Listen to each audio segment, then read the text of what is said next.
الله والله والله والله. أعوذ بالله من الشيطان الرجيم. بسم الله الرحمن الرحيم. لقد كان في يوسف وإخوته آيات للسائلين إذ قالوا ليوسف وأخوه أحب إلى أبينا منا ونحن عصبة إن أبانا لفي ضلال مبين. اقتلوا يوسف أو اطرحوه أرضا يخل لكم وجه أبيكم وتكونوا من بعده قوما صالحين. قال قائل منهم لا تقتلوا يوسف وألقوه في غيابة الجب يلتقطه بعض السيارة إن كنتم فاعلين. قالوا يا أبانا ما لك لا تأمنا على يوسف وإنا له لناصحون. أرسله معنا غدا يرتع ويلعب وإنا له لحافظون. قال إني ليحزنني أن تذهبوا به وأخاف أن يأكله الذئب وأنتم عنه غافلون. قالوا لئن أكله الذئب ونحن عصبة إنا إذا لخاسرون. فلما ذهبوا به وأجمعوا أن يجعلوه في غيابة الجب وأوحينا إليه لتنبئنهم بأمرهم هذا وهم لا يشعرون. وجاءوا أباهم عشاء يبكون. قالوا يا أبانا إنا ذهبنا نستبق وتركنا يوسف عند متاعنا فأكله الذئب وما أنت بمؤمن لنا ولو كنا صادقين. وجاءوا على قميصه بدم كذب قال بل سولت لكم أنفسكم أمرا فصبر جميل والله المستعان على ما تصفون. وجاءت سيارة فأرسلوا واردهم فأدلى دلوه قال يا بشرى هذا غلام وأسروه بضاعة والله عليم بما يعملون. وشروه بثمن بخس دراهم معدودة وكانوا فيه من الزاهدين. صدق الله العظيم. محترم بھائیو، دوستو، بزرگوں، سورہ یوسف کا درس چل رہا تھا اور ابھی جو آپ کے سامنے آیات تلاوت کی گئی یہ سورہ یوسف کے دوسرے رکوع کی آیتیں ہیں۔ ان میں پہلی آیت ہے لَقَدْ كَانَ فِي يُوسُفَ وَإِخْوَتِهِ آيَاتٌ لِلسَّائِلِينَ، جس کا ترجمہ یہ ہے، پکی بات یہ ہے کہ یوسف علیہ السلام اور اس کے بھائیوں کے قصے میں سوال پوچھنے والوں کے لیے اللہ تعالیٰ کی قدرت اور آپ صلی اللہ علیہ وسلم کے نبی ہونے کی بڑی بڑی نشانیاں ہیں۔ اس سے پہلے والی مجلس میں یہ بات ہمارے سامنے آئی تھی کہ یوسف علیہ السلام نے اپنے بچپن کے زمانے میں ایک خواب دیکھا تھا جس میں انہوں نے دیکھا کہ 11 ستارے ان کے سامنے اور ایک سورج اور چاند ان کے سامنے سجدہ کر رہے ہیں، اور یہ خواب انہوں نے اپنے ابو حضرت یعقوب علیہ السلام کے سامنے بیان کیا تھا، جس پر حضرت یعقوب علیہ السلام نے اپنے بیٹے کو نصیحت کی تھی، یا بنی لا تقصص رؤیاک علی اخوتک، کہ اے بیٹے اپنے بھائیوں کو یہ قصہ نہیں سنانا، ورنہ کیا ہوگا، وہ تیرے خلاف دشمنی کریں گے، تجھ پر حسد کریں گے، تجھے تکلیف پہنچائیں گے۔ اور اس سے پہلے والی مجلس میں بات آئی ہے کہ یہ سارا قصہ حضرت یوسف علیہ السلام کا اللہ پاک نے قرآن کریم میں اس لیے اتارا کہ مدینہ کے یہودیوں نے مکہ کے کافروں کے ذریعے یہ پوچھوایا تھا کہ بنو اسرائیل تو اصلاً فلسطین میں رہتے تھے، وہ مصر میں کیسے پہنچے؟ یا بعض روایتوں میں کہ یوں پوچھوایا تھا کہ وہ کون سا نبی ہے جو فلسطین سے مصر پہنچ کر وہاں کا بادشاہ بنا؟ تو اس کے جواب میں اللہ کے طرف سے یہ پوری صورت نازل کی گئی، اور پھر اس میں یہ کہا گیا، ابھی یہیں سے قصہ وہ شروع ہو رہا ہے، اس میں یہ کہا گیا کہ دیکھو یہ قرآن کریم قصہ کہانیوں کی کتاب نہیں ہے، یہ ہسٹری کی اور تاریخ کی کتاب نہیں ہے کہ ہم تمہیں تاریخی قصے سناتے رہیں۔ یہ قصہ حضرت یوسف علیہ السلام کا ہم نے تمہارے سامنے اس لیے بیان کیا ہے کہ یوسف اور اس کے بھائیوں کے قصے میں سوال کرنے والوں کے لیے نشانیاں ہیں کہ تم نے پوچھا تھا حضور اکرم صلی اللہ علیہ وسلم کو نبی ہے یا نہیں جانچنے کے لیے، اور ہماری طرف سے پورا جواب آ گیا۔ اب تمہیں حضور اکرم صلی اللہ علیہ وسلم کی رسالت کا اقرار کرنے میں کوئی تاخیر نہیں کرنی چاہیے، اب ٹال مٹول سے کام نہیں لینا چاہیے، اب تمہارے سامنے کھل کر آ گیا، واضح ہو گیا۔ اور عام مسلمانوں کو بھی یہ کہا گیا ہے کہ یوسف علیہ السلام اور اس کے بھائیوں کے قصے میں ہر انسان کے لیے بہت سی نشانیاں اور بہت سی عبرت کی باتیں ہیں۔ لقد كان في يوسف وإخوته آيات للسائلين إذ قالوا ليوسف وأخوه أحب إلى أبينا منا ونحن عصبة إن أبانا لفي ضلال مبين۔ کب؟ وہ اس وقت کو یاد کرو جبکہ وہ، یعنی کون؟ یوسف علیہ السلام کے بھائی، جبکہ وہ آپس میں کہنے لگے کہ ہمارے ابا جان کو یوسف اور اس یوسف کا بھائی ہم سے بھی زیادہ پیارا ہے، حالانکہ ہماری جماعت تو زیادہ طاقت والی ہے، واقعتاً ہمارے ابا جان کھلی غلطی میں ہیں۔ یہ یوسف علیہ السلام کے متعلق میں نے گزشتہ مجلس میں بتایا تھا کہ کل 12 بھائی تھے۔ پہلی والدہ سے جن کا نام لیہ بنت لیان تھا، ان سے 10 لڑکے تھے، 10 بڑے بھائی، اور بعد میں ان کے انتقال کے بعد حضرت یعقوب علیہ السلام نے انہی کی بہن، لیہ ہی کی ایک اور بہن تھی راحیل، ان سے آپ نے شادی فرمائی، اور ان سے نکاح کے بعد پہلے حضرت یوسف علیہ السلام پیدا ہوئے، اور ان کے کچھ عرصے کے بعد بنیامین، جن کا تذکرہ آگے آنے والا ہے، وہ پیدا ہوئے۔ تو گویا یہ سگے بھائی نہیں تھے 12 کے 12، پہلے 10 الگ ماں سے تھے اور باقی 2 الگ ماں سے تھے۔ تو عام طور سے ایسا ہی ہوتا ہے کہ جب مائیں الگ الگ ہوتی ہیں تو بچوں میں آپس میں بنتی نہیں ہے۔ تو یہ 10 بھائی ان دونوں بھائیوں پر حسد کرتے تھے، اور حسد کی وجہ یہ تھی کہ ہمارے ابو یوسف کو بہت زیادہ بھاؤ دیتے ہیں، اس کا بہت زیادہ خیال رکھتے ہیں، اور یوسف اور اس کے بھائی سے بہت زیادہ پیار کرتے ہیں، ان کا بہت مقام ہے ابو کے یہاں، ہم کو تو گھاس بھی نہیں ڈالتے ہیں۔ تو اسی لیے وہ کہہ رہے اذ قالوا لیوسف واخوه احب الى ابینا منا، کہ ہمارے والد ہمارے مقابلے میں کس سے زیادہ محبت کرتے ہیں؟ یوسف اور اس کے بھائی سے، اور اس میں بھی زیادہ تر حضرت یوسف علیہ السلام کی طرف حضرت یعقوب کا فطری رجحان تھا۔ اب مفسرین نے اس میں لکھا ہے کہ کیوں حضرت یعقوب والد صاحب اپنے بیٹے سے کیوں زیادہ محبت کرتے تھے، تو اس کی مختلف وجوہات لکھی ہے۔ ایک وجہ مفسرین نے یہ لکھی ہے کہ حضرت یوسف علیہ السلام حسین اور جمیل تو تھے ہی، ساتھ میں ملنسار اور اخلاق والے تھے۔ ان کی حسن صورت کی وجہ سے نہیں بلکہ حسن سیرت کی وجہ سے، ان کی عادات اطوار اچھی تھی، اس لیے وہ سب بچوں میں اچھے شریف تھے، اس لیے حضرت یعقوب علیہ السلام کو ان سے زیادہ محبت تھی۔ اور فطری طور پر ہم دیکھتے ہیں کہ جو بچہ زیادہ شریف ہوتا ہے، زیادہ ٹھیک ہوتا ہے، باپ کو اس کی طرف میلان زیادہ ہوتا ہے۔ اور دوسری وجہ یہ تھی کہ ان 12 بھائیوں میں نبوت کا سلسلہ حضرت یوسف علیہ السلام کو ملا۔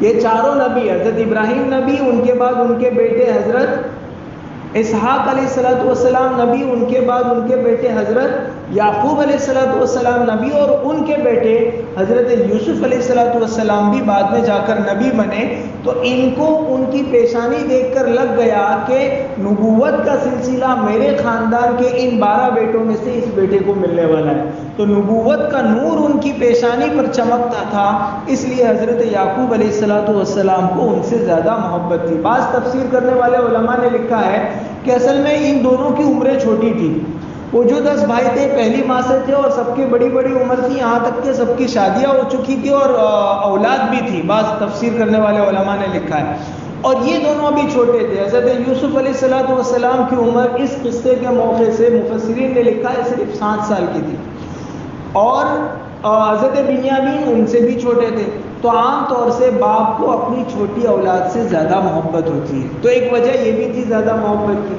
اور بعض علماء نے لکھا ہے کہ حضرت بنیامین کی پیدائش کے وقت ان کی والدہ، جو حضرت یوسف کی بھی والدہ ہے راحیل، ان کا انتقال ہو گیا تھا، تو یہ دونوں بچے یتیم تھے، ان کی یعنی یتیم نہیں تھے، ان کی والدہ نہیں تھی، اور والدہ کے نہ ہونے کے بعد بیٹوں کا آخری سہارا کون ہوتا ہے؟ باپ ہوتا ہے، تو اس لیے ان بیٹوں کی طرف زیادہ توجہ دیتے تھے۔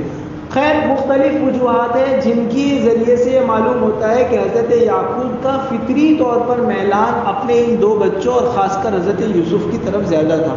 دیکھو صرف فطری طور پر میلان اور محبت زیادہ تھی، بچوں کے حقوق ادا کرنے میں حضرت یعقوب کوئی کمی نہیں کرتے تھے، جو یوسف کو کھلاتے تھے وہ سب کو کھلاتے تھے، جو یوسف کو پہناتے تھے وہ سب کو پہناتے تھے، تو اولاد کے حقوق، اور ایسا ہوتا ہے ایک باپ کو اپنی اولاد میں فطری طور پر اگر کوئی نیک ہے، زیادہ لائق فائق ہے تو اس کی طرف توجہ ہوتی ہے، لیکن باپ کی ذمہ داری ہے کہ ایک بچے کو دینا اور دوسرے بچے کو محروم کر دینا یہ درست نہیں ہے۔ ایک صحابی حضور اکرم صلی اللہ علیہ وسلم کی خدمت میں آئے اور انہوں نے بتایا کہ میں نے اپنی اولاد کو فلاں ہدیہ پیش کیا یا پیش کرنا چاہتا ہوں۔ حضور نے فرمایا ایک ہی اولاد ہے یا اور بھی ہے؟ کہا جی اور بھی ہے۔ کہا سب کو دیا؟ اگر نہیں سب کو نہیں دی۔ تو حضور اکرم صلی اللہ علیہ وسلم نے فرمایا اگر تم اپنی اولاد کو کوئی ہدیہ دو تو سب کو دیا کرو، ایسا نہیں کہ بیٹے کو دیا اور بیٹی کو محروم کر دیا، یا بیٹے کو دیا اور دوسرے بھائی کو محروم کر دیا، بلکہ سب کو دینا چاہیے۔ ہاں اگر باپ یہ محسوس کرتا ہے کہ میرے مرنے کے بعد میرے مال میں یہ لوگ خوب جھگڑا کریں گے، تو میں اپنی زندگی میں اپنی میراث تقسیم کرنا چاہتا ہوں، اور اپنی زندگی میں جو آدمی دیتا ہے وہ میراث نہیں کہلاتا ہے، ہدیہ کہلاتا ہے، لیکن اس میں علماء نے گنجائش نکالی ہے کہ وہ میراث کے طور پر تقسیم کرنا چاہتا ہے تو وفات کے بعد جس کو جتنا حصہ ملنے والا تھا اپنی زندگی میں دینا چاہتا ہے تو دے دے، لیکن باپ یاد رکھیں کہ اتنا کچھ سب نہ دے دے بچوں کو کہ مکان بھی اس کا اپنا نہ رہے اور کل کو بہو باہر نکال دے۔ ایسا قصہ ہوا کہ باپ نے فرط محبت اور جوش میں سب اولاد کو گفٹ کر دیا، اس کا اپنا مکان بھی نہیں رہا، ماں باپ نے سب وہ کر دیا، اولاد نافرمان ہو گئی، ماں باپ کو گھر سے نکال دیا۔ تو اتنا تو رکھیں کم از کم اپنے پاس کہ بیوی جو ہے بیوی باپ کے مرنے کے بعد جو بچوں کی والدہ ہیں وہ اور خود باپ اپنی زندگی میں اس گھر میں رہ سکے۔ آج کی دنیا بہت زیادہ اطاعت اور فرما برداری والی دنیا نہیں ہے، یہ مادی دنیا ہے، پیسے دیکھ کر لوگ خدمت کرتے ہیں اور پیسے دیکھ کر خدمت نہیں کرتے ہیں، پیسے ہو تو کرتے ہیں، نہیں ہو تو نہیں کرتے ہیں۔ تو کم از کم اولاد مادی دنیا ہی کی وجہ سے اگر بوڑھے ماں باپ کا سہارا بنتی ہے تو اس سہارے کو باقی رکھنا چاہیے۔ تو یہاں پر میں یہ بتا رہا تھا کہ حضرت یعقوب علیہ السلام نے اپنی اولاد میں کسی کے ساتھ کوئی ناانصافی نہیں کی تھی، فطری طور پر حضرت یوسف کی طرف رجحان محبت کا زیادہ تھا۔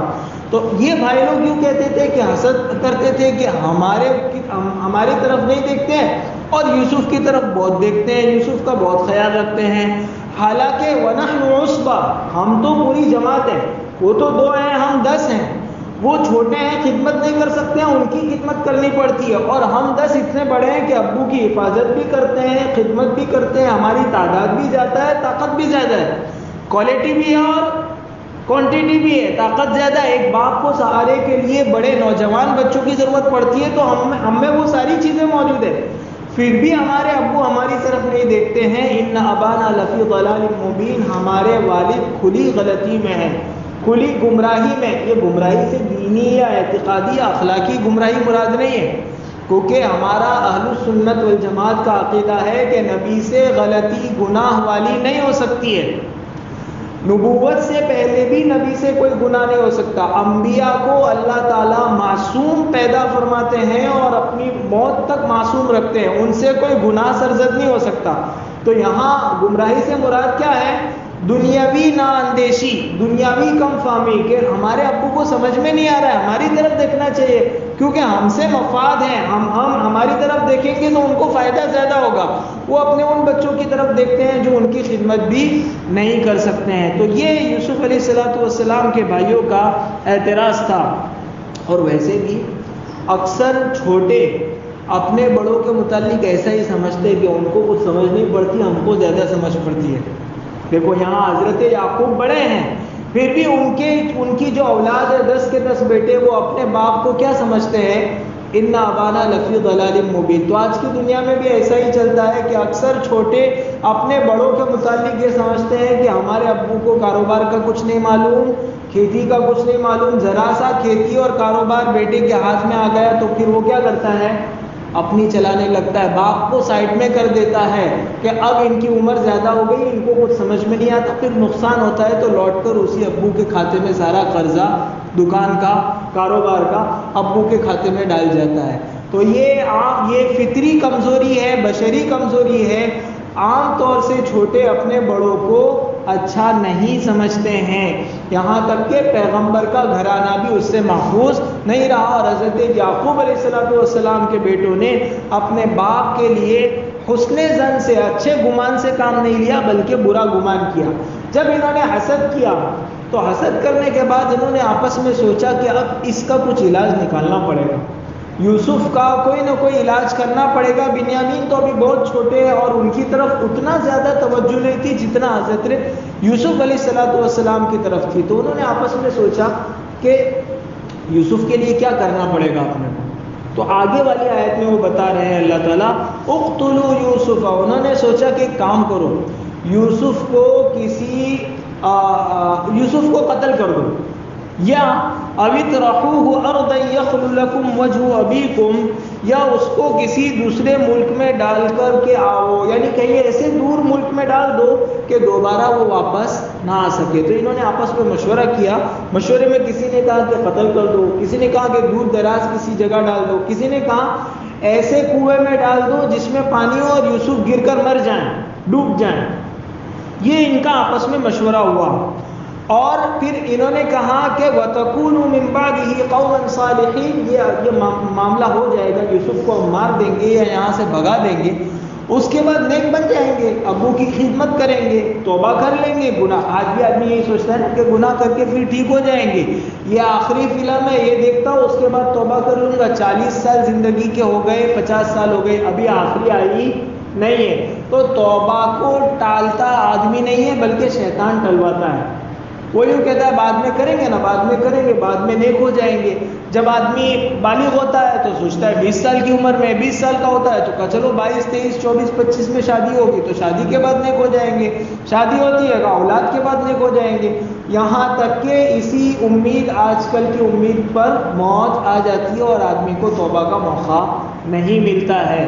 تو یہ یوسف کے بھائیوں نے بھی یہی سوچا تھا کہ ہم اس کے بعد بہت اچھے لوگ, نیک صالح بن کر زندگی گزاریں گے. بعض مفسرین نے اس کا ترجمہ کیا ہے وَتَكُونُوا مِن بَعْدِهِ قَوْمًا صَالِحِينَ, کہ یوسف کے دور ہو جانے کے بعد تمہارے سب کام بنتے جائیں گے. یعنی یہ جو مسئلہ ہے, مسئلہ یہ ہے کہ باپ توجہ نہیں دیتا, تو یوسف چلا جائے گا تو باپ کہاں جائے گا, ہماری طرف توجہ دے گا تو ابا جان ہماری طرف خوب توجہ کریں گے. دیکھو اس آیت میں بھائیوں نے حضرت یوسف علیہ السلام کے خلاف جو سازش رچی, اس سازش کا مقصد کیا تھا؟ یوسف علیہ السلام کو مارنا, یوسف علیہ السلام کو تکلیف پہنچانا, دور کرنا, یہ مقصد نہیں تھا. مقصد کیا تھا؟ یخلو لکم وجہ ابیکم, باپ کی توجہ چاہتے تھے. تو مقصود ان کا اچھا تھا, نیت ان کی غلط نہیں تھی. نیت یہ تھی کہ باپ ہماری طرف توجہ کرے, لیکن اس کے لیے جو طریقہ انہوں نے اختیار کیا وہ غلط تھا. ورنہ کام وہ کیا کرنا چاہتے تھے؟ ابو کی رضامندی حاصل کرنا چاہتے تھے, اللہ کے رسول صلی اللہ علیہ وسلم نے حدیث میں فرمایا کہ باپ کی خوشنودی میں اللہ کی خوشنودی ہے. جس کا باپ اپنی اولاد سے ناراض ہے اس کا اللہ بھی اس سے ناراض ہے، اور جس کا باپ اپنی اولاد سے خوش ہے اللہ بھی اولاد سے خوش ہے. تو باپ کو راضی کرنا کوئی غلط کام، کوئی غلط نیت نہیں تھی، لیکن اس کے لیے جو انہوں نے طریقہ اختیار کیا وہ طریقہ غلط تھا. اور یہ باپ تو پیغمبر بھی ہے، اور پیغمبر کو راضی کرنا تو اور زیادہ قسمت والی اور زیادہ اچھا کام ہے. حضرت عمر رضی اللہ عنہ کا واقعہ ہے کہ ایک مرتبہ اپنے بیٹے کے ساتھ، اور صحابہ بھی تھے، مجلس میں بیٹھے ہوئے تھے. حضور اکرم صلی اللہ علیہ وسلم نے ایک سوال کیا کہ وہ کون سا پھل ہے جس کی یہ صفات ہے اور وہ مومن کے مشابہ ہے. سب صحابہ نے سوچا اور کسی کے ذہن میں کچھ آیا نہیں، تو صحابہ نے کہا اللہ و رسول عالم، اللہ اور اس کا رسول زیادہ جانتے ہیں. پھر حضور اکرم صلی اللہ علیہ وسلم نے فرمایا کہ کھجور کا درخت ہے جو مومن کے مشابہ ہے، اور پھر آپ نے وہ پوری حدیث بیان فرمائی. جب مجلس ختم ہو گئی تو حضرت عمر رضی اللہ عنہ اپنے صاحبزادے کے ساتھ گھر کی طرف تشریف لے گئے. راستے میں ابن عمر رضی اللہ عنہ جو ان کے صاحبزادے ہیں، انہوں نے کہا ابا جان میرے ذہن میں آیا تھا کہ کھجور کا درخت ہے، لیکن میں نے دیکھا کہ بڑے بڑے لوگ نہیں بول رہے ہیں تو پھر میں بھی چپ رہا. تو اس پر حضرت عمر نے کہا کہ اگر تم حضور اکرم صلی اللہ علیہ وسلم کی مجلس میں جواب دیتے تو میرے لیے، مجھے اتنی خوشی ہوتی کہ میرے لیے فلانی چیز سے، یعنی بہت مال و دولت سے بھی یہ زیادہ بہتر ہوتا، زیادہ خوشی ہوتی. کیوں؟ کیونکہ تم جواب دیتے تو حضور خوش ہوتے، اور حضور خوش ہوتے تو تمہاری طرف اور تمہاری برکت سے میری طرف حضور کی توجہ ہوتی. تو پیغمبر کی اور باپ کی توجہ حاصل کرنا کوئی غلط کام نہیں تھا، لیکن اس کے لیے یوسف کے بھائیوں نے جو راستہ چنا، جو طریقہ اختیار کیا، وہ طریقہ غلط تھا. اس کے لیے انہوں نے سوچا کہ یوسف کو قتل کر دو یا اس کو کسی دور جگہ میں ڈال دو. جب یہ مشورہ ہو رہا تھا، اس مشورے کے دوران قال قائل منهم لا تقتلوا يوسف والقوه في غيابة الجب يلتقطه بعض السيارة ان كنتم فاعلين. ان بھائیوں میں سے ایک نے کہا. اب وہ کون تھا؟ تو مفسرین کہتے ہیں کہ ان 10 بھائیوں میں سب سے بڑا تھا جس کا نام ہے یہودا. یہ حضرت یعقوب کے 12 بیٹے ہیں. ان 12 بیٹوں سے جو نسل چلی اسے بنی اسرائیل کہتے ہیں. تو اور اس یہودا سے جو نسل چلی، یہودی کہتے ہیں کہ یہ ہمارا جد امجد ہے. تو یہودا یہ تھوڑا نیک تھا باقی 10 بھائیوں کے مقابلے میں. حضرت یوسف علیہ السلام کے لیے دل میں اچھے جذبے رکھتا تھا. تو اس نے کہا کہ بھائی تم کیوں قتل کرو گے، تمہارا بھائی ہے، اپنا خون ہے، اس کو قتل کرو گے. تو اس کا انہوں نے کہا کہ دیکھو ایسا کام کرو کہ سانپ بھی مر جاوے اور لاٹھی بھی نہ ٹوٹے. ایسا کر لو کہ یوسف کو قتل مت کرو، اس کو کسی ایسے کنویں میں ڈال دو جو کسی راستے سے قریب ہو، اور آئندہ اس راستے کے پاس کوئی مسافر آئے گا اور وہ یوسف کو جو ہے وہ وہاں سے نکال کر لے جائے گا. تو تمہارا مقصود یوسف کو مارنا نہیں ہے، تم خود کہہ رہے ہو کہ ہم یوسف کو مارنا نہیں چاہتے، ہمارا مقصد تو ابو کی توجہ حاصل کرنا ہے. تو اس کو کہیں دور دراز پھینکنے جانے کی بھی ضرورت نہیں ہے، اس کو قتل کرنے کی بھی ضرورت، اس لیے کہ دور ملک میں رکھنے جانے کے لیے بھی تو آپ کو ہی جانا پڑے گا. تو یہ سب کرنے کی ضرورت نہیں ہے. آسان راستہ ہے کہ یوسف کو کسی کنویں میں ڈال دو، کوئی پانی بھرنے والا آئے گا نکال کر لے جائے گا. اور آبادی کے کنویں میں مت ڈالنا، وہاں تو گاؤں والے آتے ہیں، گاؤں والے یوسف کو نکال کر پھر ابو کے پاس لے آئیں گے. تھوڑا آبادی سے باہر ایسے کنویں میں ڈالنا جہاں سے مسافر لوگ جنگل میں سے گزرتے ہیں وہاں. یہ انہوں نے آپس میں طے کیا اور یہودا کی یہ رائے ان کو بہت پسند آئی. اور بعض روایات میں ہے کہ چلو میں آگے بتاتا ہوں. قال قائل منهم لا تقتلوا يوسف والقوه في غيابة الجب. ان بھائیوں میں سے ایک کہنے والے نے کہا کہ تم یوسف کو قتل مت کرو، اور اگر تم کچھ کرنا ہی چاہتے ہو تو اس یوسف کو تم گمنام یا اندھیرے کنویں میں ڈال دو کہ کوئی قافلہ اس یوسف کو اٹھا کر لے جائے، کوئی مسافر اس کو اٹھا کر لے جائے. غیابت الجب کہتے ہیں ایسے کنویں کو جس کی منڈیر نہ بنی ہو. منڈیر سمجھتے ہیں؟ کنویں کے آس پاس جو دیواریں بنتی ہیں اس کو منڈیر کہتے ہیں. تو جس کی دیواریں نہ ہو اور جس میں اتنا اندر اندھیرا ہو کہ اوپر سے اگر کوئی چیز گر جائے تو نیچے کچھ دکھائی نہ دے، ایسے کنویں میں ڈال دو، اور کوئی مسافر آئے گا، کوئی قافلہ آئے گا، وہ اس کو اٹھا کر لے جائے گا. ان کا یہ پلان آپس میں ہو گیا. اب پلان بنا کر یہ حضرت یعقوب علیہ السلام کے پاس آیا اور کہا قالوا یا ابانا ما لك لا تأمنا على یوسف وإنا له لناصحون. بھائیوں نے کہا اے ہمارے ابا آپ کے پاس کیا وجہ ہے کہ آپ یوسف کے بارے میں ہم پر بھروسہ نہیں کرتے؟ حالانکہ پکی بات یہ ہے کہ ہم اس یوسف کا بھلا ہی چاہتے ہیں. یہ اصل میں وہ تمہید باندھ رہے ہیں باپ کے سامنے، وہ آگے اپنی بات پیش کرنے والے ہیں. کام جب اس آیت سے معلوم ہوتا ہے کہ پہلے بھی بھائیوں نے کہا ہوا ہے کہ ہم کہیں تفریح میں جاتے ہیں تو ہم یوسف کو لے جاتے ہیں ساتھ میں، کھیلیں گے سب بھائی لوگ. حضرت یعقوب اجازت نہیں دیتے تھے اور کہتے تھے نہیں اس کو میرے پاس رہنے دو، یہ میری آنکھوں کی ٹھنڈک ہے تو میں اس کو نہیں جانے دوں گا. تو اس بار دوبارہ بھائیوں نے آ کر کہا کہ آپ تو ان پر بھروسہ ہی نہیں کرتے. وَإِنَّا لَهُ لَنَاصِحُونَ. ہم تو یوسف کا بھلا چاہنے والے لوگ ہیں، ہم بھائی ہیں، اس کے دشمن تھوڑی نہ ہے، اس کو مار تھوڑی ڈالیں گے، تو ہم لے جاتے ہیں، آپ بھروسہ کیوں نہیں کرتے ہیں؟ تو اس پر آگے پھر انہوں نے خود بھائیوں نے کہا ارسلہ معنا غدا یرتع ویلعب وإنا له لحافظون، کہ آپ اس یوسف کو ہمارے ساتھ آئندہ کل تفریح میں بھیجیے تاکہ وہ خوب کھائے اور کھیلے، اور آپ ہم پر بھروسہ رکھیے، یقیناً ہم اس یوسف کی پوری حفاظت کریں گے. اپنے ابو کے سامنے اپنی رائے رکھی کہ ہم کل تفریح میں جا رہے ہیں جنگل میں فلانی جگہ، تو آپ یوسف کو ہمارے ساتھ بھیجیے اور اس کو کچھ نہیں ہوگا، کانٹا بھی اس کے پاؤں میں نہیں چبھے گا، ہم لوگ اس کو اچھے سے حفاظت سے رکھیں گے، ہم 10 لمبے تڑنگے بھائی ہیں، ہم کام آئیں گے، ہم اس کی حفاظت کریں گے، تو آپ اس کو ہمارے ساتھ بھیجیے. اس آیت میں یوسف علیہ السلام کے بھائیوں نے لفظ استعمال کیا یرتع ویلعب، ہم کھائیں گے اور تھوڑا کھیلیں گے. اس پر حضرت یعقوب نے یہ نہیں کہا کہ کھیلنا کودنا اسلام میں جائز نہیں ہے، انہوں نے دوسری بات کی. معلوم یہ ہوا کہ کھیل کود اور سیر و تفریح اسلام میں جائز ہے. ہاں ایسا کھیل کود نہ ہو جس میں گناہ کا کام کرنا پڑتا ہو، ایسا لباس کھیلتے وقت نہ پہنا ہو جس میں اپنا سطر کھولنا پڑتا ہو، تو ایسی کوئی چیز نہ ہو جس میں شریعت کے خلاف لازم آتا ہو تو کھیل کود جائز ہے. حضور اکرم صلی اللہ علیہ وسلم سے اس کا ثبوت ملتا ہے. چند حبشی جو ہے وہ نیزوں سے کرتب دکھا رہے تھے، حضور اکرم صلی اللہ علیہ وسلم عید کے دن مدینہ میں آئے تھے، نیزے سے کرتب دکھا رہے تھے. حضور نے خود کھڑے ہو کر دیکھا، پیچھے حضرت عائشہ تھی تو آپ نے پردہ کر کے ان کو بھی دکھایا، اور حضرت عائشہ فرماتی ہے کہ جب تک میں وہاں سے نہیں ہٹی حضور نہیں ہٹے، مجھے دکھاتے رہے. تو کھیل کود اور سیر و تفریح اسلام میں منع نہیں ہے، بلکہ قرآن نے خود کہا ہے کہ اگر اچھے مقصد سے آدمی سفر کرتا ہے، اس نیت سے سفر کرتا ہے کہ میں اللہ کی قدرت کو دیکھوں گا، اللہ کی کاریگری کو دیکھوں گا اور اس پر اللہ کی تعریف کروں گا، تو یہ تو قرآن میں آیا ہے قل سیروا فی الارض، کہ نبی آپ کہہ دیجئے کہ زمین میں گھومیے پھریے، اللہ کی مخلوقات اور اللہ کی قدرت کو دیکھ کر اللہ کی معرفت حاصل کیجیے، اللہ کو پہچانیے. تو سیر و تفریح اور کھیل اور کود اسلام میں منع نہیں ہے، بس اتنا خیال رکھنا ہے کہ کوئی ایسا کام نہ ہو جس کی وجہ سے یہ کھیل کود گناہ ہو جائے. جیسے بعض کھیل کود ایسے ہیں جس کے متعلق خود حضور نے منع فرمایا، بعض ایسی چیزیں ہیں شطرنج اور ایسی چیزیں، ان کے پیچھے بھی وجہ یہ ہے کہ اس میں آدمی ایسا مشغول ہوتا ہے کہ اسے نماز کی بھی پرواہ نہیں رہتی.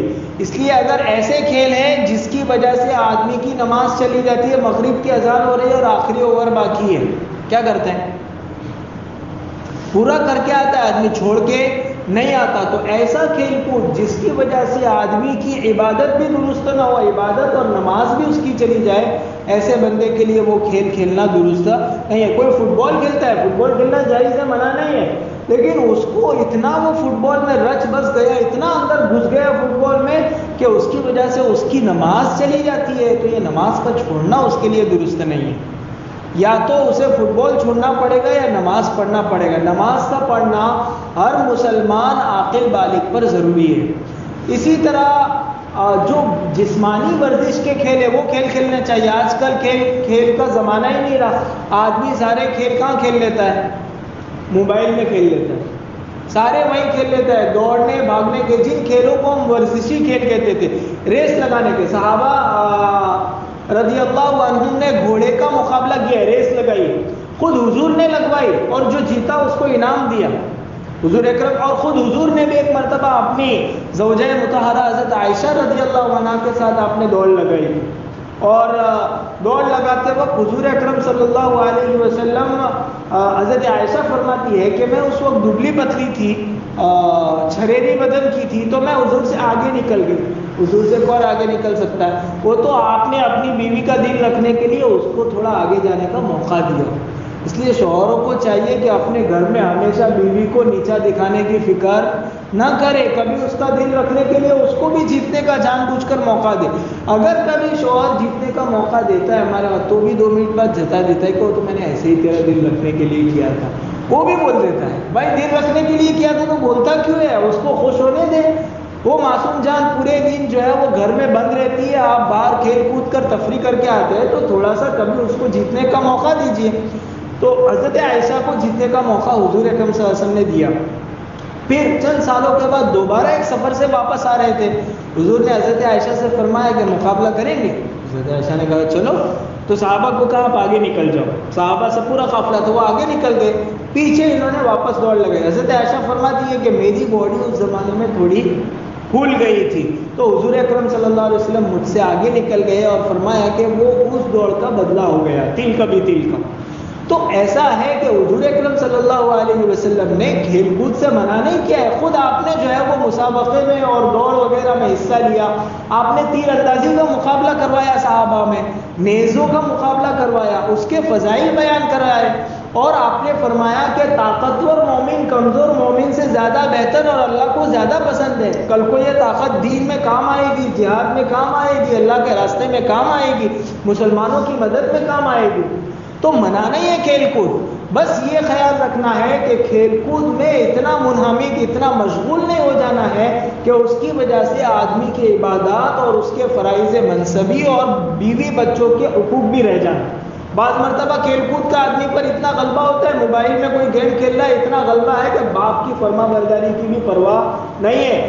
اولاد کہتی ہے کہ ابو ادھر دیکھیے، باپ کی طرف دیکھنے کی بھی پرواہ نہیں ہے۔ وہ اسکول میں ٹیچر نے مضمون لکھ کر لانے کا کہا تھا کہ کون بچہ کیا بننا چاہتا ہے، تو سب بچوں نے اپنا اپنا لکھا کہ میں انجینئر بننا چاہتا ہوں، میں فلاں بننا چاہتا ہوں۔ میں اس کلاس میں جو ٹیچر پڑھا رہی تھی اس کا بچہ بھی اسی کلاس میں تھا، اس نے وہ لکھ کر لایا کہ میں موبائل بننا چاہتا ہوں، کیونکہ میں اپنے ماں باپ کو دیکھتا ہوں کہ وہ اکثر موبائل میں رہتے ہیں، میں اپنے ماں باپ کی توجہ حاصل کرنا چاہتا ہوں۔ وہ ٹیچر پڑھ کر رونے لگی اور اسے احساس ہوا کہ ہم اپنی اولاد پر کتنا ظلم کرتے کہ ان کو ٹائم نہیں دیتے، اور جب بچوں کو ٹائم نہیں دیں گے تو وہ بڑے ہو کر باغی بنیں گے، بڑے ہو کر باپ بوڑھا ہو جائے گا، وہ کوئی سوال کرے گا نوجوان جھڑک دے گا، کیونکہ ہم نے بچپن میں اس کو ٹائم نہیں دیا، تو وہ بڑے ہو کر وہ بھی ہم کو ٹائم نہیں دے گا، وقت نہیں دے گا۔ تو میں یہ کہہ رہا تھا کہ کھیل کود شریعت میں منع نہیں ہے، لیکن کھیل کود میں شریعت نے لائن کھینچی ہے، اس کی حدود ہے۔ زندگی کھیل کے واسطے نہیں۔ آج یورپین کلچر کیا ہے کہ زندگی کھیل کے واسطے، آدمی کماتا ہے اس لیے کھیلوں گا، عیش کروں گا، اس کے لیے زندگی نہیں۔ زندگی تو اللہ نے آخرت کے لیے دی ہے، لیکن دماغی تفریح کے لیے، جسمانی ورزش اور طاقت کے لیے آدمی کھیل کود اختیار کر سکتا ہے، لیکن کھیل کود کو اپنی زندگی کا مقصد نہ بنائیں، جیسا کہ اس وقت خدا بیزار، اللہ سے ناراض اور اللہ سے غافل قومیں کھیل کود کو اپنی زندگی کا مقصد بنا دیتی ہے۔ ارسلہ معنا غدا یرتع ویلعب وانا له لحافظون۔ ان حضرات نے یہ کہا کہ ہم حفاظت کریں گے، آپ یوسف کو ہمارے ساتھ بھیجیے۔ اس کے جواب میں حضرت یعقوب نے کہا قال انی لیحزننی ان تذهبوا به واخاف ان یاکلہ الذئب وانتم عنہ غافلون۔ 2 باتیں انہوں نے کہی۔ حضرت یعقوب نے کہا کہ تم اس یوسف کو میرے پاس سے لے جاؤ گے تو مجھے جدائی کا غم ہوگا، میں اس بچے کو اپنی نظروں سے اوجھل کرنا نہیں چاہتا ہوں، میں یہ چاہتا ہوں کہ ہمیشہ میری آنکھوں کے سامنے رہے، کیونکہ حضرت یعقوب کو معلوم تھا کہ یہ نبی بننے والے ہیں آگے جا کر، اور ان کو یہ بھی معلوم تھا کہ میرے 10 لڑکے اپنے ان 2 لڑکوں سے حسد کرتے ہیں، اور بعض روایتوں میں ہے کہ خواب میں بھی انہوں نے دیکھا تھا کہ 10 بھیڑیے ایک بچے پر حملہ آور ہوئے اور وہ بچہ زمین کے اندر چلا گیا۔ وہ تعبیر یہ تھی کہ وہ کنویں میں چلے گئے، اور 10 بھیڑیوں سے مراد یہی 10 بھائی تھے۔ تو خواب میں ان کو احساس ہو گیا تھا خواب کے ذریعے سے کہ کچھ ہونے والا ہے، اور خواب کس کی طرف سے تھا؟ اللہ کی طرف سے تھا۔ تو وہ تیار تھے کہ کوئی نہ کوئی آزمائش آنے والی ہے، لیکن اسباب کی دنیا میں انہوں نے کہا کہ بھائی میں اس بچے کو جدا کرنا نہیں چاہتا، اور مجھے یہ ڈر ہے کہ اس کو بھیڑیا کھا جائے گا۔ یہ انہوں نے کیسے کہہ دیا کہ بھیڑیا کھا جائے گا؟ اس کی وجہ مفسرین نے لکھی ہے کہ اس جنگل میں بھیڑیے زیادہ تھے، ایک وجہ یہ لکھی ہے، اور دوسری وجہ یہ لکھی ہے کہ حضرت یعقوب خواب دیکھ چکے تھے کہ خواب میں میرے بیٹے، اور نبی کا خواب میں نے اس سے پہلے کہا ہے سچا ہوتا ہے، میرا آپ کا خواب جھوٹا ہو سکتا ہے، شیطانی وسوسہ اور نفسانی شرارت ہو سکتی ہے، نبی کا خواب وحی کے درجے کا ہوتا ہے۔ تو حضرت یعقوب کو تھا کہ کچھ نہ کچھ ہوگا، اس لیے انہوں نے کہا کہ مجھے یہ ڈر ہے کہ بھیڑیا ان کو کھا جائے، وَأَنْتُمْ عَنْهُ غَافِلُونَ، اور تم بھائی لوگ اس سے غافل ہو۔ دیکھو ان کو معلوم تھا خواب میں بھی کہ یہ بھائی ایسا کریں گے، تو ایسا نہیں کہا کہ تم لوگ جان بوجھ کر جو ہے مار ڈالو گے، بلکہ اپنی اولاد کے ساتھ نیک گمان رکھا۔ آج کل کیا کرتا ہے باپ، پہلے سے بول دیتا ہے مجھے تو معلوم ہے تو فیل ہونے والا ہے، بھائی کائی کو اس کا حوصلہ توڑتے ہو، اس کے ساتھ اچھا گمان رکھو، وہ کہیں گھومنے جا رہا ہے مجھے معلوم ہے تو ایسا، پھر وہ کرتا ہے کہ جب میرے بارے میں ایسا گمان کرتے ہیں برا برا، تو پھر کرنے میں کیا ہے، بد اچھا بدنام برا، تو وہ پھر کر گزرتا ہے۔ اس کے ساتھ اچھا سلوک کرو، اس کی تعریف کرو کہ میرا بیٹا تو بہت اچھا ہے، وہ ایسا نہیں کرے گا، تو پھر وہ نہیں کرے گا۔ حضرت یعقوب علیہ السلام نے اپنے باوجود یہ کہ خواب میں دیکھنے کے یہ نہیں کہا کہ تم جان بوجھ کر بھیڑیے کو کھلا دو گے، حالانکہ خواب میں دیکھا کہ بھیڑیا آیا ہے، بلکہ یوں کہا کہ تم دوسرے مشاغل میں مشغول ہوگے اور تمہارا دھیان نہیں ہوگا، تو ہو سکتا ہے کہ اس کو بھیڑیا اٹھا کر لے جائے۔ اور باپ کی اس نرمی کا اولاد نے کیا کیا، غلط فائدہ اٹھایا، انہوں نے اسی جملے کو پکڑ لیا کہ ہاں یہ اچھا بہانہ ہے، اپنے یوسف کو کنویں میں ڈال دیں گے اور بولیں گے کہ بھیڑیا آ گیا۔ تو بہرحال حضرت یعقوب علیہ السلام نے جو سلوک اپنی اولاد کے ساتھ برتا ہے، وہی سلوک ہر باپ کو اپنی اولاد کے ساتھ برتنا چاہیے۔ بار بار اولاد کو ڈانٹنے، تنقید کرنے اور جھڑکنے سے اولاد نافرمان اور باغی ہو جاتی ہے، پھر بچے پلٹ کر جواب دینے لگتے ہیں۔ وہ کسی شاعر نے کہا سنبھل کر گفتگو کرنا بزرگوں، کہ اب بچے بھی پلٹ کر جواب دیتے ہیں، تو پھر وہ بچہ پلٹ کر جواب دینے لگتا ہے۔ آپ اس کو عزت دو گے، وہ جواب میں آپ کو عزت دے گا، آپ پتھر مارو گے، وہ بھی پتھر مارے گا۔ ہم اسی لیے جس گھر میں باپ کا سلوک اپنی اولاد کے ساتھ اچھا نہیں ہوتا ہے، بچے کا کردار بھی باہر دوستوں کے ساتھ اچھا نہیں ہوتا ہے۔ وہ ذرا سے چھوٹے بچوں کو دیکھتا ہے، اپنے سے چھوٹے جھٹ سے تماچا مار دیتا ہے، کیونکہ گھر میں دیکھتا ہے کہ میرا باپ مجھ سے زیادہ طاقتور ہے تو اپنا حکم مجھ پر چلاتا ہے۔ چھوٹے بچوں کے ساتھ دوست بن کر رہنا چاہیے۔ ہاں جب موقع ہے، کوئی بہت بڑی بات ہو گئی تو باپ کا رعب بھی ہونا چاہیے، اس کی آنکھوں سے بچہ ڈرنا چاہیے، لیکن اتنا لاڈ پیار بھی نہیں کہ بچہ بالکل وہ ہو جائے، اور اتنی سختی بھی نہیں کہ بچہ اگتا جائے، یہ سوچے کہ کب یہ ظالم گھر سے باہر نکلے گا، ایسا نہیں ہونا چاہیے۔ با اولاد پھول ہے، پھول کو مسلو گے تو خراب ہو جائے گا، وہ سننے کے لیے، تو اولاد اللہ نے پیار کرنے کے لیے دیے، ان کے ساتھ شریعت کے دائرے میں رہ کر، اپنے باپ کے مقام پر رہ کر ان کے ساتھ محبت کرنی چاہیے، پیار کرنا چاہیے۔ بہرحال حضرت یعقوب علیہ السلام نے جب ان کو یہ جواب دیا تو بھائی لوگوں نے کیا کہا، قالوا لئن اکلہ الذئب ونحن عصبۃ انا اذا لخاسرون، کہ ایسا ہوئے ہم 10 اتنے لمبے تڑنگے پوری جماعت اور ایک بھیڑیا کتوں کی جتنا ہوتا ہے جانور، کوئی بڑا نہیں ہوتا، وہ عام طور سے انسانوں پر حملہ نہیں کرتا، کوئی چھوٹا بچہ ہو تو ہم 10 بڑے بڑے بھائی ہیں، ہم اس کو آپ بھیڑیے کی بات کرتے ہیں، کانٹا بھی نہیں چبھنے دیں گے، اگر ہمارے ہوتے ہوئے یوسف کو بھیڑیے نے چھو لیا، بھیڑیا لے گیا تو ہم بہت گئے گزرے ہیں، وہ شہر کی زبان میں بولتے گئے ہیں ہم لوگ، یعنی ایک دم بیکار لوگ ہیں، اتنا نہیں کر سکتے ہم 10 مل کے یوسف کو بچا نہیں سکتے، کیا بات کرتے ہیں آپ ابو جی۔ قالوا لئن اکلہ الذئب ونحن عصبۃ انا اذا لخاسرون، سب بھائی کہنے لگے کہ ہم طاقت والی جماعت ہے، پھر بھی اگر بھیڑیا اس یوسف کو کھا جائے تب تو ہم بڑے نقصان میں ہوں گے، پھر بھی اگر بھیڑیا یوسف کو کھا جائے تو دوسرا ترجمہ ہے ہم گئے گزرے، ہم نکمے ہو گئے۔ بہرحال انہوں نے اپنی چرب زبانی کے ذریعے باپ کو اپنی جان میں ہانس لیا۔ معلوم یہ ہوا کہ نبی جب دوسروں کی چرب زبانی سے ان کے دنیاوی دھوکے میں، اخروی اور دینی دھوکے میں نبی نہیں آ سکتا کسی کے، اس لیے حضور اکرم صلی اللہ علیہ وسلم کو مکے کے کافروں نے کہا کہ ایک کام کرو نا، ہم تمہارے اللہ کو ایک دن پوچھتے ہیں، تم ایک دن ہمارے اللہ کو پوچھو، اور اسی کے جواب میں قل یا ایھا الکافرون نازل ہوئی تھی، اس سے پہلے وہ آ چکا ہے۔ تو دینی دھوکے میں کبھی نبی نہیں آتا، لیکن یہ اپنی چرب زبانی کی وجہ سے اپنے باپ حضرت یعقوب کو جو نبی تھے ان کو اس بات پر آمادہ کر لیا کہ کل کو آپ یوسف کو ہمارے ساتھ بھیجیے گا۔ معلوم یہ ہوا کہ چرب زبانی سے نبی بھی متاثر ہو جاتا ہے، تو ولی اور بزرگوں کی کیا بات ہے؟ لوگ کہتے ہیں کہ اتنے اللہ والے اتنے بڑے اللہ والے اور وہ فلانا چونا لگا گیا۔ بھائی وہ تو سب کو چونا لگاتا ہے، اس میں کیا مسئلہ ہے؟ دنیاوی دھوکہ کوئی بڑے سے بڑا کھا سکتا ہے، کوئی ایسا نہیں ہے اس میں۔ آپ اپنی فکر کیجئے بزرگوں، یعنی وہ بعض لوگ ایسا ہوتے ہیں نا، وہ ڈھونڈتے رہتے ہیں بزرگوں پر جملہ کسنے کا موقع۔ شہر میں ہزاروں لوگوں نے دھوکہ کھایا ہے اس عورت سے یا اس بندے سے، تو صرف کسی عالم کا یا کسی بزرگ کا نام کیوں؟ تو اس کے لیے یہ اس آیت سے معلوم ہوا کہ چرب زبانی کی وجہ سے کبھی نبی بھی متاثر ہو سکتا ہے، تو پھر ولی اور بزرگوں کی کوئی بات نہیں ہے۔ تو ان کا کیا ہو گیا کہ دوسرے دن ابو نے اجازت دے دی کہ ٹھیک ہے کل آپ یوسف کو لے جانا اپنے ساتھ، اور انہوں نے آپس میں اپنا پلان بنا دیا۔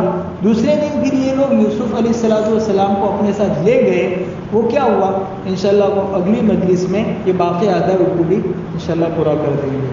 اللہ تعالی ہمارے اس کہنے سننے کو قبول فرمائے۔ دعا کرتے ہیں۔ سبحانک اللہم و بحمدک و تبارک اسمک و تعالی جدک و لا الہ غیرک،